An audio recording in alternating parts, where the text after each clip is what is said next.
Bonjour tout le monde et bienvenue chez Ministère Oasis ce jeudi soir au lieu normalement du mardi soir. Mardi soir, on a eu les problèmes techniques et donc je n'ai pas pu publier, mais je pense que tous les problèmes sont maintenant réglés et que ça va bien aller.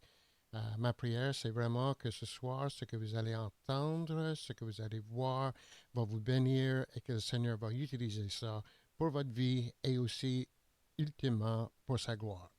Comme vous voyez à l'écran, il y a un graphique d'un symbole d'un poisson. Et on peut se poser la question pourquoi. Sans doute, la plupart d'entre vous, vous avez déjà vu ce symbole, soit dans une maison, soit sur une étiquette, sur une voiture, soit sur un livre, soit dans une maison, comme je disais, ou même il y a des personnes, j'en nommerai pas un, qui se sont fait tatouer le symbole sur une partie de leur corps. Mais pourquoi? Pourquoi est-ce que ce symbole est tellement important et surtout le symbole pour les chrétiens? La plupart d'entre nous, nous croyons que le premier symbole pour les chrétiens était la croix. Mais en réalité, au premier siècle, on n'osait pas utiliser la croix comme un symbole pour le christianisme. Pourquoi? Parce que les Romains, ils n'en parlaient pas de la croix. C'était la façon d'exécuter le pire des criminels et même de parler de la croix pendant qu'on était ensemble, c'était un sujet tabou. On n'en parlait pas. Et si on parle des Juifs, si on parlait de quelqu'un qui avait été crucifié, mais selon la parole de Dieu, c'est lui qui est pendu au bois et maudit de Dieu, et condamné de Dieu. Et donc, utiliser le symbole de la croix au premier siècle n'était pas une bonne pratique pour les chrétiens. Donc, ils ont développé ce symbole du poisson. Euh, Pourquoi le poisson? Vous voyez, il y a 5 lettres grecques au centre du poisson selon le graphique que vous voyez à l'écran. Mais ces 5 lettres, chacune des lettres représente un des noms de Jésus. Comme la première lettre représente Jésus. La deuxième lettre représente Christ. La troisième lettre représente Dieu. La quatrième lettre représente Fils. Et la cinquième lettre représente Sauveur. Autrement dit, si on voyait le poisson et on pensait à comment on appelait le mot poisson en grec, le mot ictus, pour ceux qui ne connaissent pas le grec, mais ça voulait dire, chacune des lettres donnait une idée aux chrétiens que nous autres, on célébrait Jésus-Christ, Fils de Dieu, Sauveur. Jésus-Christ, Fils de Dieu, Sauveur. Et donc, quand les chrétiens voyageaient dans l'Empire romain ou qui cherchaient une place à rester ou qui cherchaient une place où ils pouvaient se réunir avec d'autres chrétiens, mais un des symboles qu'ils pouvaient chercher mis sur les maisons ou mis à différentes places, ils pouvaient savoir à ce moment-là, mais voilà, c'est ici où les chrétiens se réunissent, ou c'est ici une maison des chrétiens dans laquelle je serai le bienvenu en étant chrétien moi-même. Et donc le poisson.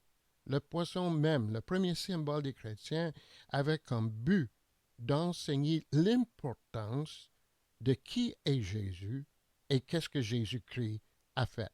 Et aujourd'hui, nous allons regarder en réalité 4 des 5 noms que vous voyez à l'écran, mais en 3 titres que Marc utilise dans son évangile, parce qu'il commence son évangile en disant le commencement de l'évangile de Jésus-Christ, Fils de Dieu. Et donc, nous allons voir 3, comme je dis, 4 de ces titres dans la présentation d'aujourd'hui.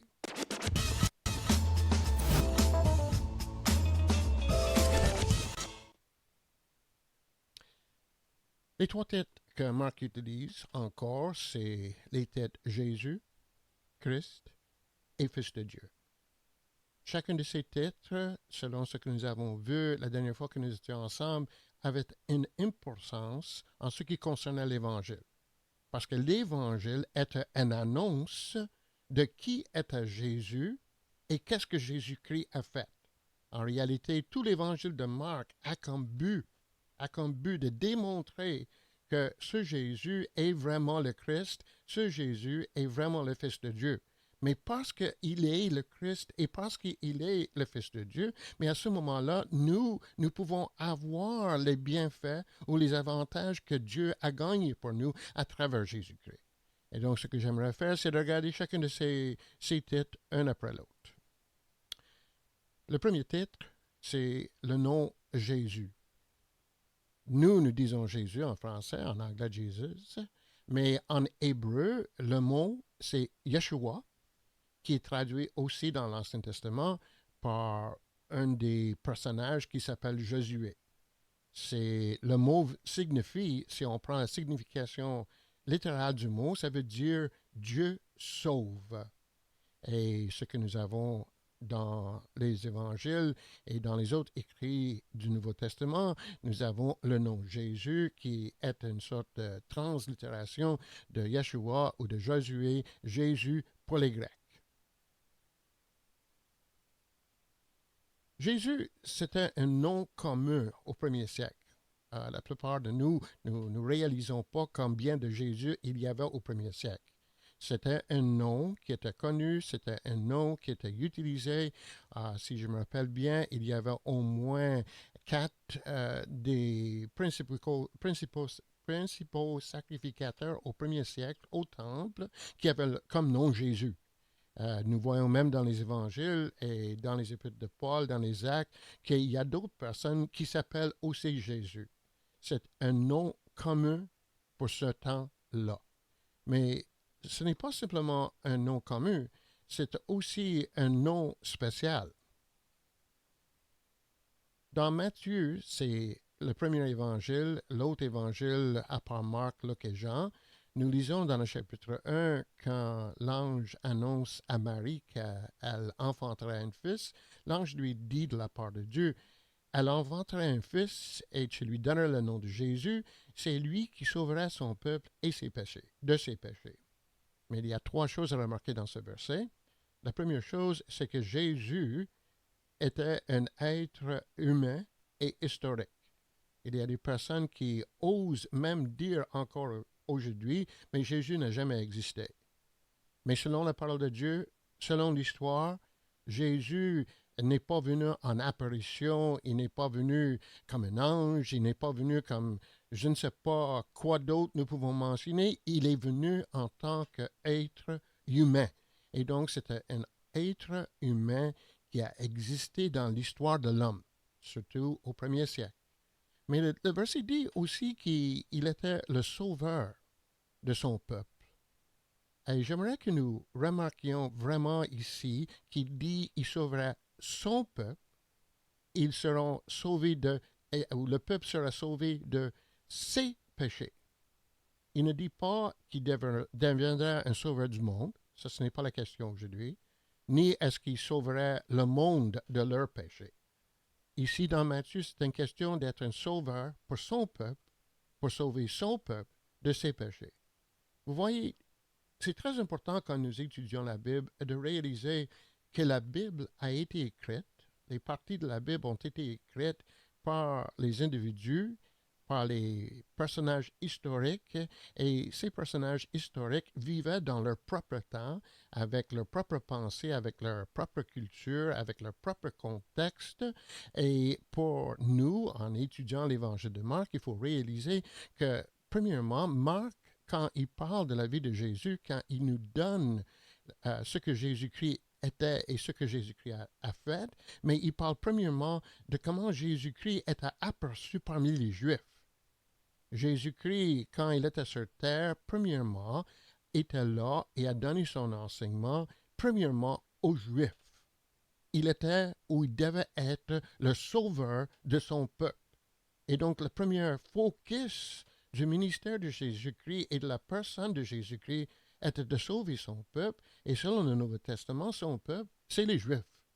Et donc, il est venu premièrement et avant tout pour sauver son peuple, les Juifs, Israël, de ses péchés. Mais là, les questions se posent, mais premièrement, pourquoi est-ce que les Juifs, pourquoi est-ce que la nation d'Israël avait besoin d'être sauvée? Sauvée de quoi? Mais premièrement, Israël avait avait besoin d'être sauvé du jugement de Dieu. Pour les personnes au premier siècle qui étaient des Juifs et qui lisaient leurs Écritures, qui écoutaient leurs rabbins, qui écoutaient la lecture des Écritures dans les synagogues, ils réalisaient très très vite que Dieu a dit que si Israël ne vivait pas de la façon que Dieu voulait, mais à ce moment, Israël était pour être jugé. Et même les personnes au premier siècle, ils vivaient avec l'impression ou avec la perspective qu'ils étaient un peuple sous jugement. Parce que depuis le temps d'Ézéchiel, un des prophètes d'Israël, et Isaïe, et Daniel, et Zacharie, et Malachie, mais depuis ce temps, le peuple de Dieu, Israël, ne vit pas comme Dieu veut. Même Israël est en dehors de son pays, elle a été chassée de son pays, son temple a été détruit, le peuple est dispersé tout partout au monde, et surtout, selon l'histoire de la Bible, les tribus de Juda et de Benjamin étaient exilés à Babylone, et donc au lieu d'être le peuple de Dieu, au lieu d'être en Israël, au lieu d'avoir le temple, au lieu de faire comme Dieu voulait qu'il fasse, mais le peuple vivait le jugement de Dieu, parce que Dieu avait dit, même dans la loi de Moïse, que si le peuple ne vivait pas comme lui il désirait, le peuple était pour être amené en exil, et les Juifs se trouvaient en exil. Et donc, ils avaient besoin d'être sauvés de ce jugement de Dieu qu'ils expérimentaient. Il y a des personnes qui vont dire, oui, mais le peuple de Dieu est de retour dans son pays. Le peuple de Dieu est de retour en Palestine au temps de Jésus. C'est vrai. Même il y avait un temple. Même on peut dire qu'il y avait des sacrifices au temple. Mais le peuple de Dieu n'expérimentait pas complètement ce que Dieu avait promis s'il était pour les ramener de l'exil.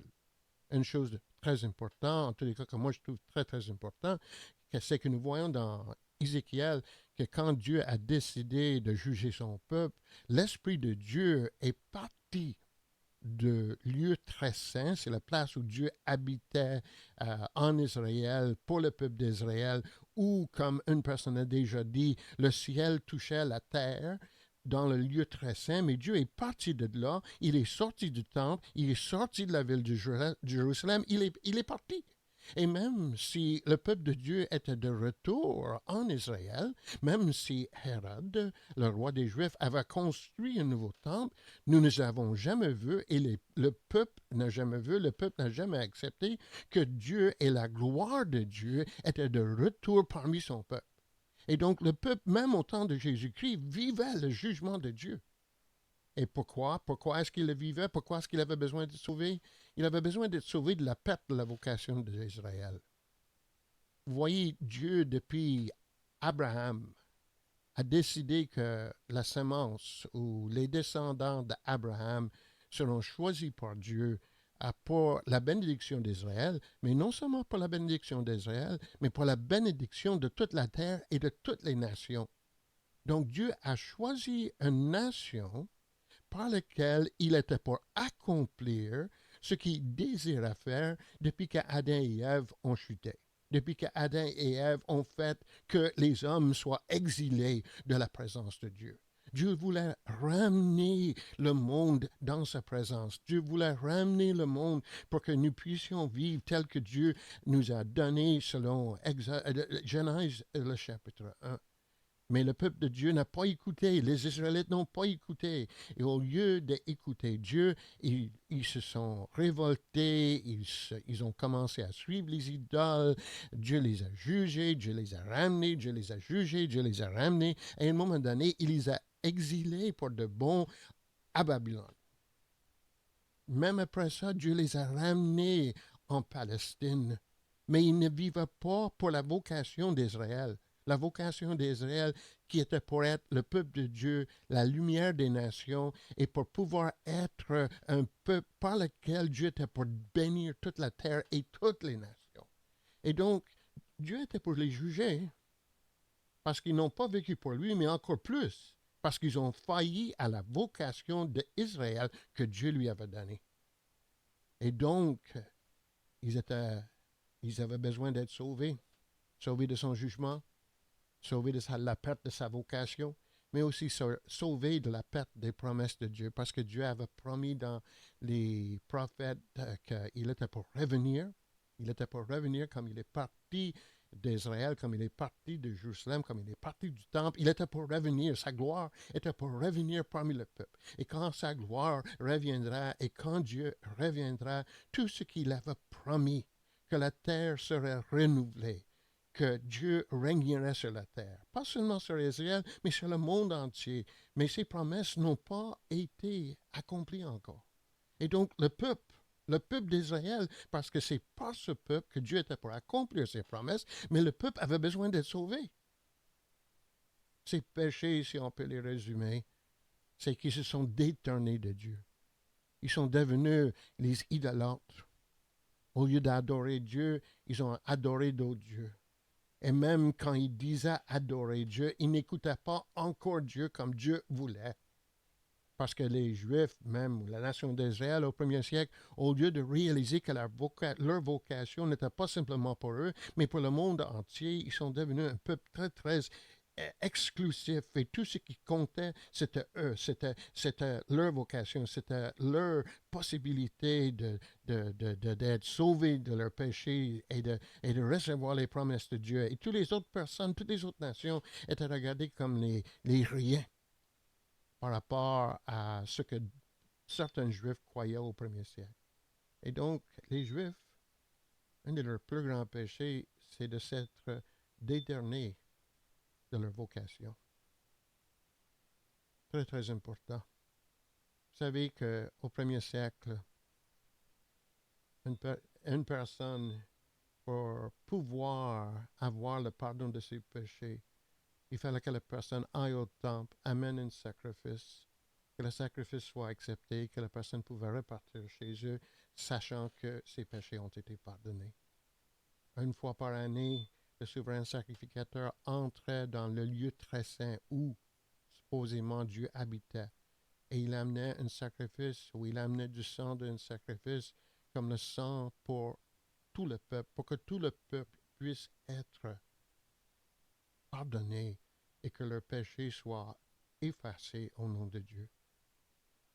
Ce qui est très important à comprendre, que quand les premiers chrétiens donnent à Jésus le nom Jésus, ils sont en train de dire aux Juifs, et à tout le monde éventuellement aussi, mais aux Juifs premièrement, écoutez, Jésus seul pardonne les péchés. Ce n'est pas le temple, ce n'est pas les sacrifices au temple. Jésus, dans sa personne, peut être celui qui peut donner le pardon des péchés. Pas seulement d'un individu, mais l'ensemble du peuple juif. C'est incroyable à réaliser ça. Autrement dit, que Dieu et son plan de sauver l'humanité, de sauver toute la terre, était pour se faire à travers Israël aussi, mais cette fois ici, c'était pour se faire à travers le représentant d'Israël, qui était Jésus. C'est lui qui était pour être celui qui était pour pardonner le peuple de ses péchés. L'autre nom qui est donné pour Jésus, c'est le nom Christ.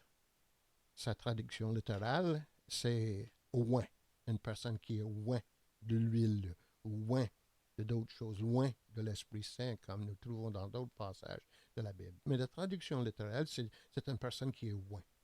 En hébreu, c'est le mot Mashiach, ou le Messie, si on fait une translittération des Hébreux en français, ou en grec, le Christ, qui veut dire exactement la même chose.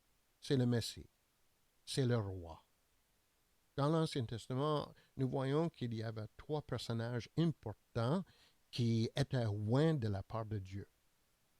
Le souverain sacrificateur et quelques prêtres ont été oints. On arrivait, on versait de l'huile sur leur tête et c'était un signe de quelque chose, comme ils étaient les choisis, ils étaient les oints de Dieu. Un autre personnage dans l'Ancien Testament qui était oint, c'était un prophète. Et nous voyons Élie oindre Élisée pour qu'Élisée prenne sa place. Et donc, un prophète recevait de l'huile sur sa tête comme de quoi il était choisi, il était oint pour accomplir quelque chose. Et le dernier personnage que nous voyons qui est oint quand la personne est instauré comme roi, comme l'inauguration du roi, c'est que le roi était aussi oint.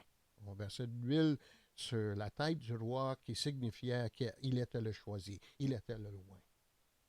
Une bonne définition de quelqu'un qui était oint, c'était une personne choisie et commissionnée par Dieu pour une œuvre spécifique. Et donc, si nous parlons de Jésus comme étant le Christ, nous pouvons comprendre par ça qu'il est le roi, parce que Messie veut dire roi aussi, il est le roi qui est choisi spécifiquement par Dieu pour être le Messie. Le Messie ne peut pas être choisi par d'autres personnes que par Dieu. C'est Dieu qui choisit, c'est Dieu qui oint, c'est Dieu qui dit, voilà, cette personne, c'est le roi, cette personne, c'est mon oint. Et dans l'Ancien Testament, dans les psaumes, dans 2 Samuel, nous voyons que Dieu choisit et commissionne une personne pour cette œuvre spécifique à être le Messie. Donc, il est choisi, mais il n'est pas choisi seulement pour être choisi, il est choisi et commissionné pour une vocation. Mais quand nous lisons l'Ancien Testament et quand l'Ancien Testament parle de Messie, en réalité, c'est difficile à découvrir ou à discerner exactement qui serait le Messie. Il y a des personnes qui croyaient que ça pouvait être un des sacrificateurs. Il y a d'autres personnes qui croyaient que ça pouvait être le roi. En tous les cas, il y avait les différences d'opinion en qui pouvait vraiment être le Messie. Mais quand nous arrivons dans le Nouveau Testament et quand nous pensons à ce que les Juifs croyaient au premier siècle, là nous pouvons avoir peut-être une meilleure idée de qui est le Messie pour les personnes au premier siècle. Pour les Juifs, c'était le roi d'Israël selon les promesses et les prophètes. Une des plus grandes promesses qui a été faite dans l'Ancien Testament a été faite au roi David et que Dieu a dit à David que lui et sa sémence ou ses descendants seront sur le trône d'Israël éternellement. Et donc, il y avait une promesse dans l'Ancien Testament comme de quoi le Messie ou le roi choisi et commissionné par Dieu serait un descendant de David. Et donc, c'était un roi que, selon les promesses que nous trouvons dans un livre historique comme 2 Samuel et que nous trouvons aussi dans les prophètes, nous voyons que le Messie, celui qui devait venir, celui qui était oint, choisi et commissionné par Dieu, c'était le Christ selon les Juifs du premier siècle. Ils croyaient que quelqu'un viendra qui sera un descendant d'Israël et qui sera la personne par qui les promesses dans l'Ancien Testament et dans les prophètes se réaliseront. Ils croyaient que cette personne serait un représentant de Dieu. Autrement dit, le roi sera quelqu'un qui agirait vis-à-vis Israël et vis-à-vis aussi les nations ou les restants des peuples sur la terre comme le représentant de Dieu. Et quand nous disons représentant, nous parlons de quelqu'un qui gouvernera la nation d'Israël, et non seulement la nation d'Israël, mais le monde entier comme le représentant de Dieu, comme celui qui reflèterait envers Israël et aussi envers toutes les nations comment vraiment Dieu est dans son gouvernement et comment Dieu gouverne pour notre bien. Et donc, il croyait que la personne qui viendra, la personne le Messie, il sera la personne qui sera choisie pour le renouvellement d'Israël. Que les péchés soient pardonnés d'Israël, que Dieu reviendra au milieu de son peuple, que Dieu changerait la terre entière, que Dieu fera que toutes les nations l'adoreront, que Dieu fera que tout ce qui est mauvais et mal dans ce monde sera changé. Autrement dit, que nous retournerons dans l'état du jardin d'Éden avec tout ce que ça veut dire, mais cela se sera fait par le Messie qui sera l'instrument par lequel Dieu renouvellera Israël. Et donc, quand on parle de Jésus-Christ, on peut dire Jésus, la personne, l'homme, mais quand on parle de Jésus comme Christ, on parle de Jésus, le Messie, ou le roi Jésus. Même souvent dans le Nouveau Testament, nous ne lisons pas Jésus-Christ, nous lisons Christ Jésus. Et il y a des personnes qui suggèrent que nous disions le roi Jésus au lieu de dire simplement Jésus-Christ. Jésus est le roi choisi par Dieu selon ce qui a été dit dans l'Ancien Testament pour amener toutes les promesses que Dieu a données à Israël à leur accomplissement. Mais pour les Romains, si on parlait du Christ au premier siècle, et je dis ça parce que quand nous lisons dans l'Évangile de Marc, quand nous allons avancer dans l'Évangile de Marc, nous remarquerons que Jésus, quand les personnes le reconnaissent comme le Messie ou comme le Christ, ils n'acceptent pas toujours ce titre. Et on se pose la question, mais pourquoi? C'est parce que si les Israélites commençaient à dire qu'il y avait un Christ ou il y avait un roi, un Messie qui était au milieu d'Israël, c'était un rôle que seulement César pouvait avoir. Et donc, si on disait que quelqu'un d'autre était le Messie ou était le roi, mais c'était une personne qui se mettait à la place de César. Et laissez-moi vous dire, on ne voulait pas faire ça parce que si on faisait ça, on disait que le Messie était un révolutionnaire. Et donc, Jésus, quand il était sur terre, il ne voulait pas tout de suite que les personnes comprennent qu'il était un Messie comme eux. Ils s'attendaient à un Messie qui viendra, qui monterait une armée, qui travaillerait contre les Romains, qui vaincrait les Romains, qui établirait Israël comme le centre du monde entier par lequel le Messie régnerait. Il ne voulait pas que ça se soit connu de cette façon-là parce qu'il était pour donner une nouvelle définition de ce que c'était le Messie, ce qui était le Christ. Et donc, le Christ au premier siècle, c'est quelqu'un qui viendra et qui fera ce que Dieu a promis pour le Messie selon l'Ancien Testament. Le troisième titre qui est donné, c'est le titre Fils de Dieu. Et l'expression Fils de Dieu est utilisée dans l'Ancien Testament de trois façons. Premièrement, on appelle les anges les fils de Dieu. On appelle Israël le fils de Dieu. Et on appelle David ou le roi d'Israël le fils de Dieu. Et donc, fils de Dieu a une compréhension spécifique selon son contexte. Mais quand nous arrivons dans Marc et quand nous arrivons au premier siècle et on parle de Fils de Dieu, qu'est-ce que nous entendons? Qu'est-ce que nous devons comprendre par le fait que Jésus-Christ s'appelle Fils de Dieu? Qu'est-ce que les Juifs au premier siècle entendaient par ce titre? Premièrement, ils s'entendaient que Jésus était le fils de David, le roi selon la promesse. Dire que Jésus est le Fils de Dieu, c'est dire que Jésus est le fils de David, auquel toutes les promesses de Dieu ont été données, et que Jésus était pour accomplir tout ce que Dieu voulait qu'il accomplisse pour que nous puissions voir le renouvellement de toute la terre. Donc, il est le fils de David, le roi selon la promesse. Mais quand il pensait à Jésus comme fils de Dieu et il associait Jésus à David, il pensait à ce que David avait fait pour devenir le roi. La première chose que nous voyons dans les histoires de Samuel, c'est que David est connu comme celui qui a vaincu les ennemis d'Israël. Il a permis que Israël puisse être en paix. Quand son fils Salomon est devenu roi, Salomon pouvait étendre la nation d'Israël. Salomon pouvait bénéficier de tout ce que le monde offrait à ce moment-là. Mais pourquoi? Parce qu'il était un roi et que son peuple était en paix. Mais son peuple était en paix parce que son père David a vaincu de l'ennemi. Et donc les Juifs au premier siècle qui s'attendaient que le Fils de Dieu, c'est lui qui serait le fils de David, il viendra en Israël et il était pour vaincre l'ennemi. Et l'ennemi pour les Juifs, c'était Rome et n'importe quelle autre nation qui essayait de prendre la place de Dieu au premier siècle. Et donc, pour eux, si Jésus était le Fils de Dieu, en quelque sorte, Jésus était pour vaincre l'ennemi. Mais David, non seulement est-ce qu'il a vaincu l'ennemi, mais David était celui qui se trouve à être comme le purificateur et le commencement ou le bâtisseur du temple.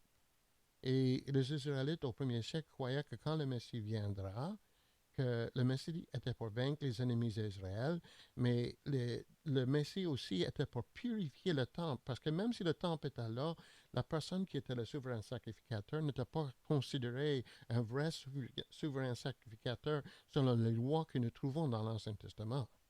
Et donc, il fallait en quelque sorte purifier le temple des personnes qui servaient au temple, qui ne devaient pas servir au temple, et toutes les choses qui se trouvaient à l'intérieur du temple, il fallait qu'ils soient purifiés aussi pour qu'il n'y ait rien qui puisse empêcher que Dieu puisse revenir dans le temple avec sa gloire et régner. Et jusqu'à ce moment, il ne l'avait pas vu, mais il attendait un Messie qui ferait ça. Et il attendait un Messie que s'il faudra, que ce Messie bâtirait un nouveau temple. Hérode a bâti le temple au 1er siècle. Ça a pris X nombre de temps, ça a pris des dizaines d'années pour que le temple soit bâti, une cinquantaine d'années, disons, sinon pas plus. Et c'était reconnu comme une des merveilles au monde. Et les Juifs étaient très fiers du fait que le temple a été bâti, mais le seul problème, ce n'est pas le bon roi qui a bâti le temple, c'est Hérode, qui n'était pas un Juif, qui n'agissait pas comme un représentant de Dieu. Et donc, le temple qui était là, il y a des Juifs qui ne l'acceptent pas comme le vrai temple de Dieu. Et donc, le Messie, quand il viendra, le Fils de Dieu, quand il viendra, le Fils de David, mais il était pour être roi, selon le choix de Dieu. Il était pour vaincre les ennemis de Dieu, mais il était aussi pour purifier et bâtir le temple dans lequel Dieu pouvait revenir avec sa gloire. Et juste en passant, c'est incroyable à remarquer quand nous lisons dans l'évangile de Jean et le premier chapitre que Jean dit concernant le Logos, concernant le Fils de Dieu, mais il est venu habiter parmi nous. Il est venu habiter, il est devenu chair. Et le mot pour habitation, c'est comme il est venu sous une tente ici dans le monde et on a vu sa gloire. L'arrivée de Jésus comme Fils de Dieu nous permet de revoir et de revivre toute la question de la gloire de Dieu. Très important, très cher à mon cœur. Donc, selon Marc, quand nous parlons de Jésus, nous parlons de celui qui sauverait son peuple de ses péchés. Nous parlons aussi de celui qui est choisi par Dieu pour être le Messie et le roi. Pas selon la façon qu'il pensait, mais selon la façon que Dieu voulait. C'est lui qui sauverait le peuple de ses péchés et donc ils ne vivront plus les jugements pour ce qu'ils ont fait dans le passé. Et Jésus était celui qui servira à accomplir la vocation d'Israël. Quand nous pensons à Jésus, Christ, Fils de Dieu, commencez premièrement à penser comment les Juifs au 1er siècle pensaient. Et là, nous avancerons avec cette idée pour que nous puissions comprendre exactement pourquoi Dieu est venu, exactement qu'est-ce que Marc et les autres veulent nous enseigner dans son évangile. Mes amis, je vous souhaite une bonne journée, une bonne soirée. Merci d'avoir été là, merci d'avoir écouté. Nous serons de retour dans 2 semaines, pas le jeudi et le mardi. Que le Seigneur vous bénisse amplement. Bye bye.